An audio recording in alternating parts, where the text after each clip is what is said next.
അപ്പോൾ ഞാൻ എൻ്റെ ചാനൽ തുടങ്ങിയിട്ട് ഒരു 4 മാസമൊക്കെ ആയിട്ടുള്ളൂ.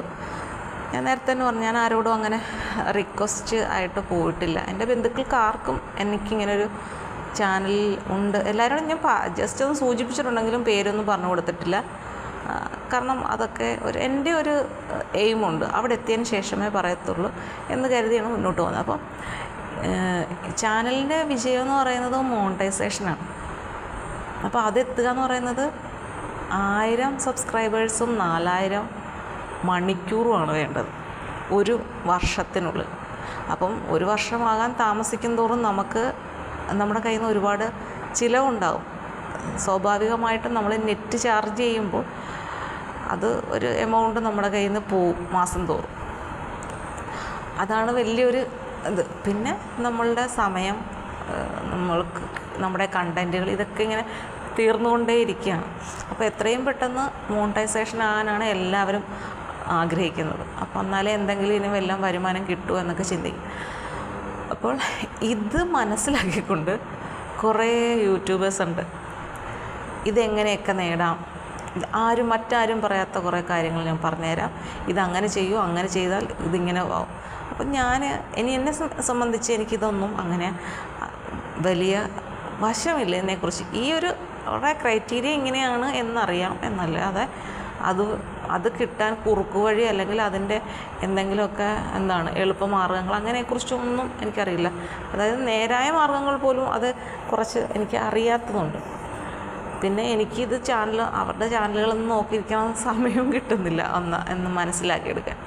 പിന്നെ അവർ പറഞ്ഞിരിക്കുന്ന ടേംസ് ആൻഡ് കണ്ടീഷൻസൊക്കെ വായിച്ച് വെച്ചേക്കുന്ന ഒരറിവാണുള്ളത്. അപ്പം കഴിഞ്ഞ ദിവസം ഒരു സ്ത്രീയുടെ യൂട്യൂബ് ചാനൽ നമ്മളിങ്ങനെ നോക്കിയപ്പോഴത്തേക്കും കണ്ടതാണ്. അപ്പം ഇങ്ങനെ കാര്യങ്ങൾ ചെയ്യും, അപ്പോൾ നിങ്ങളുടെ വാച്ച് അവർ ഇത്ര ദിവസത്തേക്കുള്ള അല്ലെങ്കിൽ ഒരു ദിവസം കൊണ്ട് 4 മണിക്കൂർ. അപ്പം ഞാൻ ആലോചിച്ചേ, അതൊരു ശരിയായ കാര്യമല്ല. ഒരു ദിവസം കൊണ്ട് ഈ 4000 മണിക്കൂർ ഉണ്ടാക്കിയെടുക്കണമെങ്കിൽ തീർച്ചയായിട്ടും അതൊരു വളഞ്ഞ വഴിയായിരിക്കും.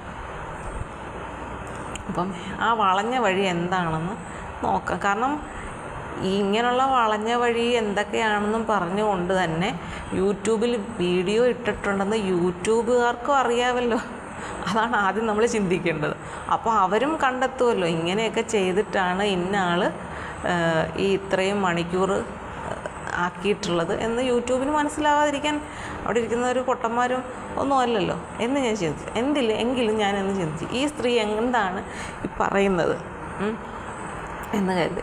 അപ്പം ഞാൻ കുറച്ച് സമയമുള്ളത്. അപ്പോൾ ഞാനിങ്ങനെ നോക്കിയപ്പോൾ അവർ കുറേ കാര്യങ്ങളൊക്കെ എടുത്തിട്ട് എന്തൊക്കെ കുറേ ആപ്പുകളൊക്കെ ഉണ്ട്, അതിലൊക്കെ കയറിയിട്ട് ഏതാണ്ടൊക്കെ ഓൺ ചെയ്യാനൊക്കെ പറയുന്നുണ്ട്. അങ്ങനെയൊക്കെ ചെയ്ത് കഴിഞ്ഞാൽ നിങ്ങൾ വാച്ച് ടൈം ഇത്രയായി കഴിയുമ്പോൾ ചെന്ന് അത് ഓഫ് ചെയ്താൽ മതി. അപ്പോൾ അതുവരെ അതിങ്ങനെ ഓട്ടോമാറ്റിക്കലായിട്ട് ടൈം ഇങ്ങനെ കയറിക്കൊണ്ടേയിരിക്കും എന്ന് പറഞ്ഞിട്ടാണ് അത് കിടക്കുന്നത്. അപ്പം ഞാൻ ആലോചിക്കുകയാണ്, സ്വാഭാവികമായിട്ടും ഈ ചാനൽ തുടങ്ങിയിട്ടുള്ള ആളുകൾ അധികം സബ്സ്ക്രൈബേഴ്സ് കിട്ടാത്ത, അധികം ഒരു ദിവസം മാക്സിമം 1 മണിക്കൂർ പോലും കിട്ടാത്ത ആളുകളൊക്കെ കാണും. അപ്പോൾ അങ്ങനെയുള്ള ആളുകൾ തീർച്ചയായിട്ടും എത്രയും പെട്ടെന്ന് ഇതൊക്കെ നേടുക എന്നുള്ള ആഗ്രഹത്തോടെ ഇവരുടെ ഈ ചാനലിൻ്റെ ആ വീഡിയോ കാണുന്നത് വഴി, അതുകൊണ്ട് ചിലപ്പം പ്രയോജനമൊന്നും ഈ കാണുന്ന ആൾക്ക് ഉണ്ടായില്ലെങ്കിലും ആ ചാനൽ കാണുന്നത് കൊണ്ട് അവർക്ക് പ്രയോജനം ഉണ്ടായി. എത്ര വ്യൂസ് കിട്ടും, അവർക്ക് കാശ് കിട്ടും. പക്ഷേ ഇതൊരു വളഞ്ഞ വഴിയാണെന്നും ഇതൊരു പക്ഷേ യൂട്യൂബ് മനസ്സിലാക്കിയാൽ അതുവഴി തങ്ങളുടെ ചാനലിന് നെഗറ്റീവ് ഇമേജ് ഉണ്ടാകും എന്ന് ഈ കാണുന്നവർ ചിന്തിക്കുന്നില്ല. കാണുന്നതിന് കുഴപ്പമൊന്നുമില്ല, പക്ഷെ അതുപോലൊന്നും ചെയ്യാതിരുന്നാൽ മതി. അപ്പോൾ ഇതുപോലുള്ള കുറേ വീഡിയോസ് യൂട്യൂബിൽ കിടപ്പുണ്ട്. അങ്ങനെ ചെയ്യും, ഇങ്ങനെ ചെയ്യും, മറ്റേ ചെയ്യും, മറിച്ച് ചെയ്യും. അപ്പോൾ അതിൻ്റെയൊക്കെ എഴുതി വെച്ചിരിക്കുന്നത് മാത്രം ഞാൻ വായിക്കും. പിന്നെ താഴെ ഇങ്ങനെ നോക്കുക എത്ര വ്യൂസ്. അപ്പോൾ ഒരു 600ഉം 700ഉം 800ഉം ഒക്കെ വ്യൂസ് ഉണ്ട് 2, 3, 4 ദിവസത്തിനുള്ളിൽ അവർക്ക് കിട്ടിയിരിക്കുന്നത്. കാരണം ഇങ്ങനെയൊക്കെ കൊടുത്തു കഴിഞ്ഞാൽ ഏതായാലും ആളുകൾ കേൾക്കും എന്ന് ഇവർക്ക് ബുദ്ധിപരമായ രീതിയിൽ ചിന്തിച്ച് വെച്ചിരിക്കുകയാണ്. അതുകൊണ്ടൊക്കെ എത്ര പേർക്ക് പ്രയോജനം ഉണ്ടാകുമെന്നൊന്നും എനിക്കറിയില്ല. ഞാനെന്തായാലും വിചാരിക്കുന്നത് എനിക്ക് കൂടുതൽ ഇതിനെക്കുറിച്ചൊന്നും ചെയ്യാനില്ല, നമുക്ക് നേരായ മാർഗത്തിലൂടെ പോകാം. ഇപ്പം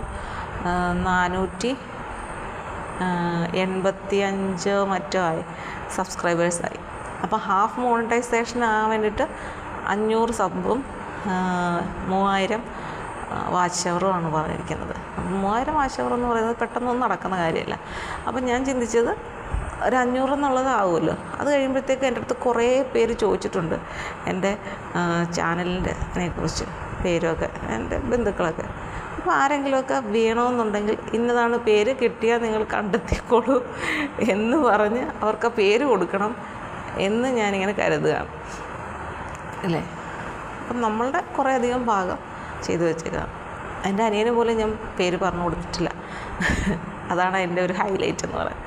കാരണം നമ്മൾ പറയുന്നത് കേൾക്കാൻ ആളുണ്ടോ, അല്ലെങ്കിൽ നമ്മൾ പറയുന്നത് കേൾക്കാൻ ഒരാളെങ്കിലും തിരിച്ച് വന്നാൽ, ഒരാളെ കേട്ട് ആ വഴിക്ക് പോകാതെ അയാൾ വീണ്ടും വന്നിട്ട് നമ്മൾ പറയുന്നത് കേൾക്കുന്നുണ്ടെങ്കിൽ അവിടെ നമുക്കൊരു പ്രാധാന്യം ഉണ്ട് എന്നുള്ളതാണ്.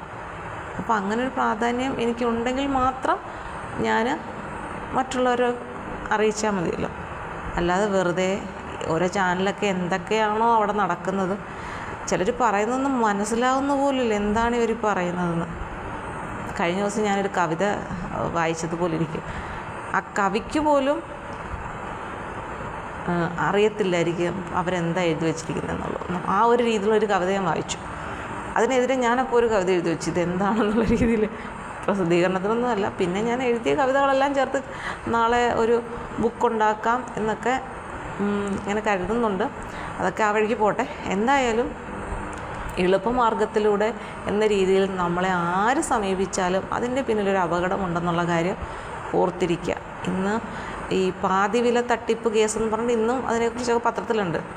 പകുതി വിലയ്ക്കൊരു സാധനം കിട്ടുക എന്ന് പറയുമ്പോൾ അതെന്തുകൊണ്ട് അങ്ങനെ സംഭവിക്കുന്നു നമ്മൾ ചിന്തിക്കേണ്ട കാര്യമുണ്ട്. പല മനുഷ്യരും ഒന്നല്ല ഒന്നിൽ കൂടുതൽ പ്രാവശ്യം ഇങ്ങനെയുള്ള തട്ടിപ്പുകളിൽ വീഴുന്നുണ്ട്. എന്തുകൊണ്ടാണ്? നമ്മൾ ചിന്തിക്കാത്തതുകൊണ്ടാണ്. ഒരു സാധനം ഉൽപ്പാദിപ്പിക്കാൻ ഒരു ആവശ്യമായ മൂലധനം അങ്ങനെ പറയണ്ട, നമുക്ക് ആ ഒരു ഇക്കണോമിക് ടൈപ്പിലുള്ള വർത്തമാനങ്ങളൊന്നും വേണ്ട. അപ്പോൾ സാധാരണ രീതി പറയണമെങ്കിൽ ഒരു വസ്തു അല്ലെങ്കിൽ ഒരു സാധനം ഉൽപ്പാദിപ്പിക്കാൻ അതിനാവശ്യമായിട്ടുള്ള പണം, ആ പണത്തിന് ഒരളവുണ്ട് അല്ലേ, ഇത്ര പണം മുടക്കിയാലേ ആ ഒരു സാധനം ഉണ്ടാക്കാൻ പറ്റുള്ളൂ. പിന്നെ ഈ സാധനം ഇത്ര രൂപ മുടക്കി ഉണ്ടാക്കി, ഈ മുടക്കുന്ന ആൾക്ക് എന്തെങ്കിലും ഒരു ലാഭം വേണ്ടേ? ഇത് സെയിലിലേക്ക് എത്തി ആളുകളിലേക്ക് എത്തുന്നിടം വരെ പല ഘട്ടങ്ങളിലൂടെ കടന്നു പോകും. അവർക്കൊക്കെ എന്തെങ്കിലും ഒരു എമൗണ്ട് കിട്ടണ്ടേ ലാഭമായിട്ട്, എങ്കിലല്ലേ അവർ വീണ്ടും ഇത് സെയിൽ ചെയ്യുള്ളൂ. അങ്ങനെയൊക്കെ കുറേ കാര്യങ്ങളുള്ളപ്പോൾ പകുതി വിലയ്ക്ക് കൊടുക്കാമെന്ന് പറയുമ്പോൾ എന്താണ് ഉദ്ദേശിക്കുന്നത്? അല്ലെങ്കിൽ ചിലരൊക്കെ ഇങ്ങനെ പറഞ്ഞിട്ടുണ്ട്, ഈ തുണിക്കടയൊക്കെ നമ്മൾ കാലിയാക്കുന്നു, അപ്പം പകുതി വിലയ്ക്കൊക്കെ കൊടുക്കും, അങ്ങനെയൊക്കെ ചെയ്യാറുണ്ട്. പക്ഷേ ഇതെല്ലാ സാധനങ്ങളും പകുതി വിലയ്ക്ക് കിട്ടും അങ്ങനെയാണ് ഇങ്ങനെയെന്നൊക്കെ പറയുമ്പോൾ, അല്ലെങ്കിൽ നിസ്സാര വിലയ്ക്ക് ഇന്ന സാധനം എന്ന് പറയുമ്പോൾ അതിലൊക്കെ എന്തൊക്കെയോ ഒന്ന് തട്ടിപ്പ് ഒളിഞ്ഞിരിപ്പുണ്ട് എന്ന് കാണാം. പിന്നെ ഇന്ന് വേറൊന്നും കൂടെ കണ്ടെന്ന് പറഞ്ഞു കഴിഞ്ഞാൽ പലിശ. എല്ലാ ആളുകൾക്കും പലിശയിലൂടെ പലിശയ്ക്ക് കൊടുത്ത് രക്ഷപ്പെടണം എന്നുള്ള രീതിയിലാണ്. കാരണം പണം നമ്മുടെ കൊടുക്കുന്ന എമൗണ്ടായിട്ട് നിൽക്കുകയും ചെയ്യും, അതിൻ്റെ പലിശ നമുക്ക് കൊണ്ട് മാസം സുഖമായിട്ട് ജീവിക്കാം എന്നുള്ളതാണ്. അപ്പം ഭയങ്കരമായിട്ടും പലിശ പറഞ്ഞുകൊണ്ട് ആളുകളുടെ നിന്ന് കോടികൾ വാങ്ങിച്ചിട്ട് തട്ടിപ്പ്. അപ്പോൾ എന്താണ് ഈ കൊടുത്ത ആളുകളുടെ മനസ്സൊന്ന് ആലോചിച്ച് നോക്കി, കോടികളാണ് കൊടുത്തിരിക്കുന്നത്. എന്തിന്? ഇതൊരു ആവശ്യമില്ലാത്ത കാര്യം. നമുക്ക് പലിശ കൊണ്ട് ജീവിക്കണമെങ്കിൽ നമ്മൾ ആ എമൗണ്ട് കൊണ്ട് ബാങ്കിലിട്ട് അവിടുന്ന് ബാങ്ക് തരുന്ന പലിശ നമ്മൾ മേടിക്കും. അല്ലാതെ ബാങ്കിൽ ചിലപ്പം മുതിർന്ന പൗരന്മാർക്ക് ചിലപ്പോൾ ചില ബാങ്കുകൾ, അതായത് സ്വകാര്യ ബാങ്കുകൾ എന്നുള്ളതല്ല, ഈ സഹകരണ സംഘങ്ങൾ, ബാങ്കെന്ന് പറയാൻ പറ്റില്ലല്ലോ ഇപ്പോൾ, സഹകരണ സംഘങ്ങളൊക്കെ 7% വരെ ഒക്കെ പലിശ കൊടുക്കുന്നുണ്ട്, ഇത്ര എമൗണ്ടിന് 7% എന്നുള്ള രീതി. അപ്പോൾ അങ്ങനെയൊക്കെ നോക്കുന്നു. ഇത് 7 ഉള്ളൂ. സാധാ നാഷണലൈസ്ഡ് ബാങ്കിലാകുമ്പോൾ അത്രയും ഒന്നും കിട്ടില്ല. അപ്പോൾ അതൊക്കെ ഓരോ ഇതിനും അടിസ്ഥാനമാക്കിയിട്ടാണ് അവർ പലിശ നിർണ്ണയിക്കുന്നത്. അപ്പം അതൊക്കെ അത്രയൊക്കെ കിട്ടുന്നുള്ളൂ. ഇതാകുമ്പോഴത്തേക്കും ഇത്ര രൂപയ്ക്ക് ഇത്രയും പലിശ കിട്ടുമല്ലോ എന്ന് കരുതിക്കൊണ്ട് അമിതമായിട്ടുള്ള ആഗ്രഹം അല്ലേ, മറ്റാരൊക്കെയോ കഷ്ടപ്പെട്ട വിയർപ്പുഴക്കിയ പണമാണ് ഈ പലിശയായിട്ട് നമ്മുടെ കയ്യിലേക്ക് എത്തുന്നത്. അല്ലേ?